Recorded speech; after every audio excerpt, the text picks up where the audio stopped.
Hello বন্ধুরা, আপনারা সবাই কেমন আছেন? আশা করি ভালো আছেন। আমিও ভালো আছি আপনাদের আশীর্বাদে। তো আজকের ছোট্ট একটা মিনি ব্লগ শুরু করছি।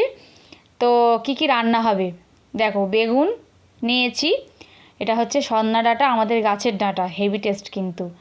আর আছে আমাদের পুকুরের মাছ, এটা হচ্ছে কই মাছ, যারা জানো না তাদের জন্য বললাম। সাথে আছে আলু, বাঁধাকপি, আর হাতে নিয়েছি পুঁটি মাছ। এটা কিন্তু মানে খুবই ভালো খাবে পুঁটি মাছটা। আর আছে বাঁধাকপি, আগেই তো তোমাদেরকে বলেছি বাঁধাকপি।